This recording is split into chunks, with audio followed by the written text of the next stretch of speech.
Instead of starting this video with the usual me sat in a garage on F1 2012, I'm going to start this video with some F1 2013 gameplay. Yes, you did hear that correctly.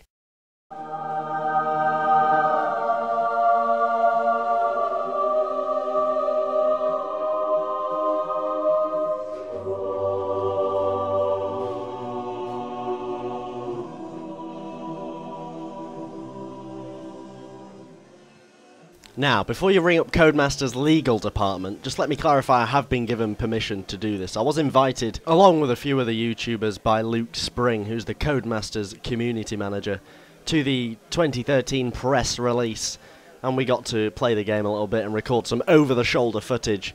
Now, the first thing you will notice is that I'm not in a Virgin, but then after that you'll notice that visually this game, somehow, they've managed to get it even more visually appealing than the last game. Every year I say to myself, right, surely this is the limit now. They're not going to be able to make the cars and the circuits look more spectacular than this.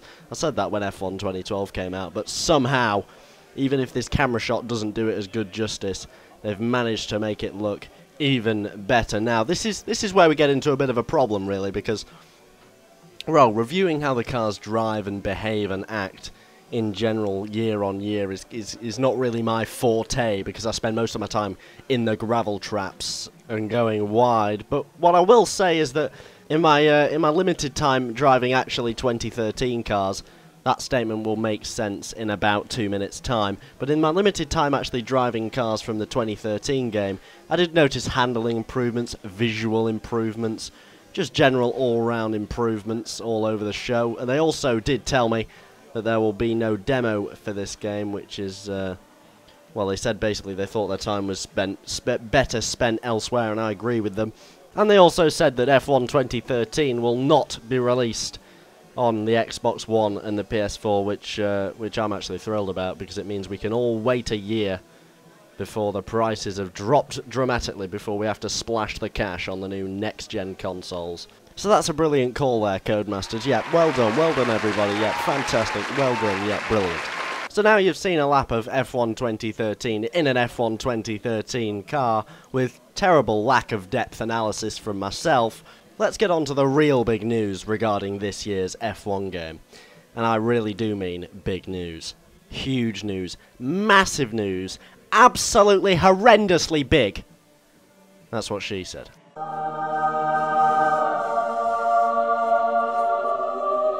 Sorry, I've really got to cut the crap with that sound effect. But the eagle-eyed amongst you will have noticed that the track on screen now is Jerez and not on the F1 calendar anymore. But the reason for that, the reason for that is because in F1 2013 you get the chance to race Grand Prix mode, time trial, time attack and multiplayer, and maybe one or two other game modes that might have slipped my mind right now, in 1980s F1 cars, 1990s F1 cars, on 1990s F1 tracks and 1980s F1 tracks, such as the one I'm on right now, which is Circuit du Jerez, the Spanish one that they do the testing on now. Brands Hatch is another one they're putting in there. Imola, classic Imola, and Estoril, where the Portuguese Grand Prix was once upon a time. And yes, Codemasters have gone to great lengths to ensuring these cars handle, behave and sound exactly like they did back then, and I can tell you from here that they have done a fantastic job with that. I mean, obviously I've never driven a 1980s Formula 1 car in real life, but they seem to handle as if they appear to handle on video footage, with them, you know, squirming on the exit of corners and you're having to keep them under control. Very, very tail happy, very, very fun. And what they did tell me, which was absolutely genius thinking on this, and whoever came up with this idea needs a raise, in my opinion. But you can use the new cars, so this year's F1 2013 cars, on the old tracks that they're putting in. So, like this one, I can use a 2013 McLaren around Jerez or Brands Hatch or Imola, and I can also use the old cars on the new tracks. So I can try a 1980s whatever, this 1980s Lotus, and I can throw it on Abu Dhabi and see how it copes. So let's just pause that for a moment, just consider that for a moment. So you take tail-happy 1980s F1 cars, you add multiplayer to the equation, you add modern tracks like Monaco to the equation, That alone is a reason to purchase this game. That is years of fun right there. Just on that, just that alone is just a year of pure enjoyment. Online Monaco 1980s cars. If you can do that, well, I'm applauding. I'm applauding Codemasters for that idea, because that really is sensational.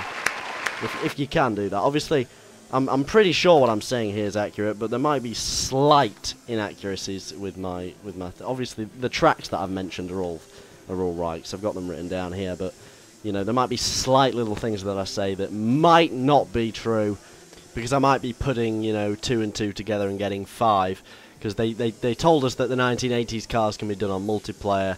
They also told us that you can use the old cars on the new tracks, so I'm just putting those together and saying, you know, you can use the old cars on new tracks like Monaco, and you can do it online, so maybe you can do all 3 together.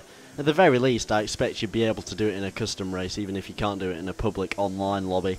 And in a custom race, that'll be a world of banter anyway. I can't wait for that. In fact, all the tracks, they said I was speaking to one of the developers, he was saying they've deliberately chosen tracks. Imola's the biggest, but they've chosen tracks that are small and fun and agile to drive. So we can actually, this is perfectly timed, because I'm about to start a lap on Jerez. So we're flying towards the first corner on Jerez. This is F1 2013 in a 1980s Caterham, and I've gone a little bit wide into turn 1. I'm trying to beat my personal best here. This is time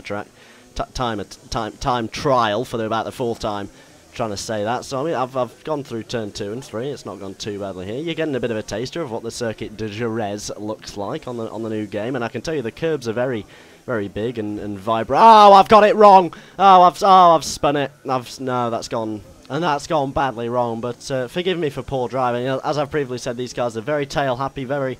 Well, I've never driven a 1980s Formula 1 car, but they certainly handle similar to how they look from what I've seen of 1980s Formula 1. I hit the barrier there and no damage. I think that's because damage was off at this particular event. I don't know if the 1980s cars will actually have damage in the full game or not. I didn't consider asking that question, but what I can tell you is that these 1980s cars are a lot of fun, and I can imagine there will be a lot of older viewers that will be very pleased to see this, and younger viewers, to be fair, because I wasn't born in the 1980s era, and I had an absolute ball trying to get this thing round this new track.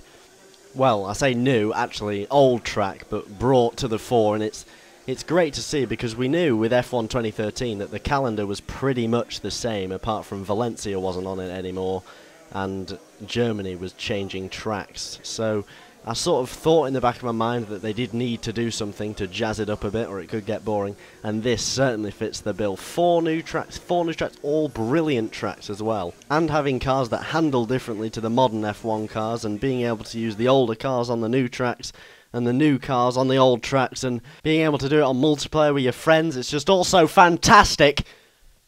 Period. So here we are in a 1990s F1 car, on the same track, because Jerez was the only classic track available to us at the event. But as you can see, the lap and the position and the timing screens have all changed to 1990s format. Me going into the gravel trap has not changed at all. That was not going to change a bit, is it? Because I'm always crashing off. It doesn't matter what era you're in, I'm always getting it wrong. But these cars are slightly easier to control, I would say, so handle a bit nicer as well, less squirmy on the exit of corners, which is how they were. You know, you got to credit Codemasters for getting it bob on. They've put a lot of time into making sure they get the sounds, the handling, the behaviour of all the cars absolutely bob on. I was so ignorant to how much time and effort goes into making sure it's all absolutely perfect and ready and works exactly how it was. I mean, it's unbelievable. Now, I do apologise if a slightly more informative self has bored you slightly, but hopefully it hasn't. If you're at this stage, if you're 9 minutes and 15 seconds into the video, then you can't be that bored. Hopefully you've enjoyed the gameplay and me just being quite relatively calm for my standards, and being, well, I feel like my analysis is woeful compared to other people that will inevitably have fantastic analysis of how the handling has changed so well. It's just not what I'm so good at. So I would suggest you go and ferret around YouTube for other channels that have got F1 2013 content, who will almost certainly have better analysis over the changes that have taken place on this game. I was just sort of showing it you from the quite casual perspective, and the things I picked up and the things I got excited about personally as a frequent player of Codemasters F1 games. I'd like to thank Luke Spring, the Codemasters community manager, for inviting me to the event and being so friendly whilst I was there and answering all my questions, and it was all jolly good. I am very pumped for this game now after I'm having a bit of a go on it and all these new features and new tracks that they're bringing in. I hope you enjoyed a slightly more informative Into the Barrier. My usual crazy stance will return next video. Hope you enjoyed this gameplay, and from what I can see, the only gripe I have with this game is that it isn't released tomorrow. From what I played, this 1980s and 90s F1 that they've brought in is a brilliant idea. F1 2013. It's gonna be a classic. Hopefully.